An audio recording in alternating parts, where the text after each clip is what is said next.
Good morning my dear student. आज हम लोग अयोध्या सिंह उपाध्याय हरिऔंध के साहित्यिक परिचय की बात करेंगे, जो क्लास 12 का बहुत ही ज़्यादा इंपॉर्टेंट साहित्यिक परिचय होता है।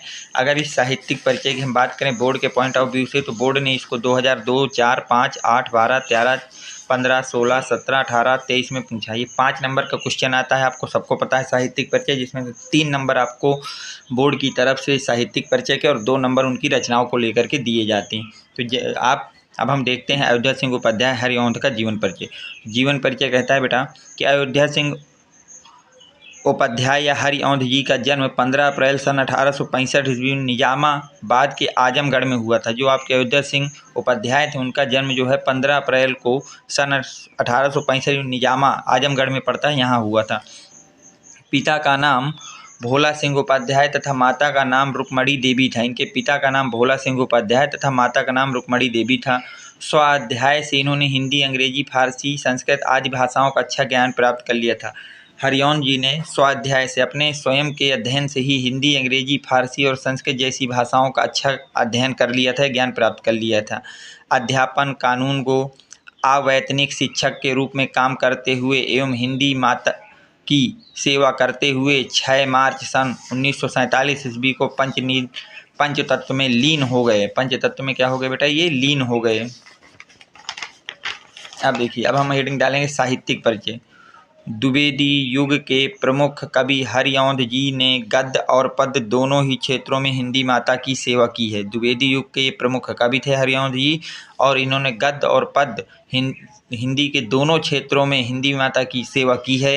हरिऔंध जी ने सर्वप्रथम खड़ी बोली में काव्य रचना करके यह सिद्ध कर दिया कि उनमें भी ब्रज भाषा के समान खड़ी बोली की कविता में भी सरसता और मधुरता आ सकती है। इन्होंने सर्वप्रथम खड़ी बोली की एक काव्य रचना की थी, और इससे बाद इन्होंने सिद्ध कर दिया कि जिस तरह से काव्य को पढ़ने में ब्रज भाषा के में अच्छा आनंद आता है, उसी तरह आप खड़ी बोली में भी काव्य को आनंद ले सकते हैं। इनके एक श्रेष्ठ कवि के समस्त गुण विद्यमान थे। इनके पास एक श्रेष्ठ कवि के जितने भी गुण होते हैं वो सब इनके अंदर विद्यमान थे।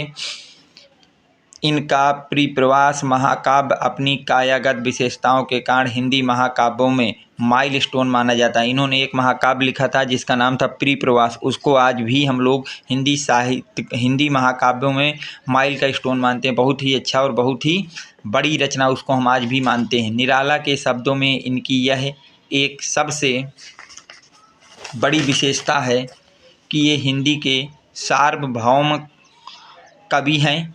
खड़ी बोली, उर्दू के मुहावरे, ब्रज भाषा, कड़िम, सरल सब प्रकार की कविता की रचना कर सकते हैं। और उन्होंने ये भी बताया कि ये जो आपके हरिऔंध जी हैं, ये ब्रज भाषा में, खड़ी बोली में, हिंदी में, मुहावरों में, कड़िन सरल शब्द में, किसी भी भाषा में ये आपकी कविता को लिख सकते हैं, रचना कर सकते हैं। अगर इनकी प्रमुख रचनाओं की बात की जाए तो हरिऔंध जी मूलतः कवि ही थे। इनके निम्न ग्रंथ हैं। काव्य ग्रंथों की बात की जाए तो परिप्रवास मंगला प्रसाद पुरस्कार प्राप्त हरिऔंध जी का सबसे प्रसिद्ध और महत्वपूर्ण ग्रंथ है। ये खड़ी बोली का प्रथम महाकाव्य है। जो परिप्रवास है ये बेटा, इसको मंगला प्रसाद पुरस्कार भी दिया गया था, और ये सबसे प्रसिद्ध और महत्वपूर्ण ग्रंथ भी है। ये खड़ी बोली का प्रथम महाकाव्य भी माना जाता है। दूसरा है बेटा कवि सम्राट, वैदेही वनवास, परिजात, रस कलश, चुभते चौबते, चोखे, ठेठ हिंदी के ठाठ, अंध लिखा फूल, रुक्मणी परिणय, हिंदी भाषा और साहित्य का विकास। अगर हम इनके बाल साहित्य की बात करें तो बाल विभव, बाल विलास, फूल पत्ते, चंद्र खिलौना, खेल तमाशा, उपदेश कुसुम इनके बाल साहित्य प्रसिद्ध कुछ बाल साहित्य हैं, जिनमें से कुछ और हैं बाल गीतावली, चांद सितारे, पद प्रसून, ये इनके प्रमुख बाल साहित्य। अगर हम भाषा शैली की बात करते हैं तो हरिऔंध जी ने ब्रज भाषा और खड़ी बोली दोनों में ही कविताएं की हैं। जो आपके हरिऔंध जी हैं उन्होंने ब्रज भाषा और खड़ी बोली दोनों में ही कविताएं की हैं, किंतु इनकी अधिकांश रचनाएं खड़ी बोली में ही हैं। किंतु इनकी जो ज़्यादातर रचनाएं हैं वो आपकी खड़ी बोली में ही हैं।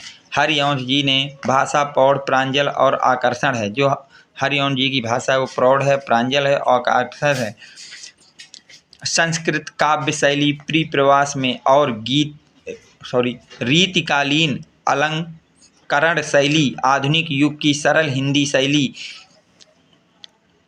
उर्दू के मुहावरेदार शैली आदि के दर्शन हरिऔंध जी के काव्य में होते हैं। तो ये आपका पूरा साहित्यिक परिचय था हरिऔंध जी का।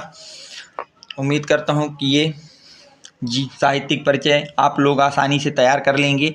अब जो बच्चे अभी तक मेरे टेलीग्राम चैनल से नहीं जुड़े हैं वो बच्चे इस नंबर पे अपना नेम, क्लास और डिस्ट्रिक्ट को लिख करके मुझे प्रोवाइड करा देंगे, जिससे मैं आपको टेलीग्राम के चैनल में अपने जोड़ दूंगा, जहां से आपको स्टडी से रिलेटेड कई इंपॉर्टेंट नोट्स और जानकारियां प्रोवाइड कराते रहते हैं। अगर वीडियो आपको पसंद आया है तो वीडियो को लाइक कर दें, चैनल को सब्सक्राइब कर दें और अपने फ्रेंड सर्कल में ज़्यादा से ज़्यादा लोगों तक शेयर कर दें। Thanks for watching. Next video coming soon.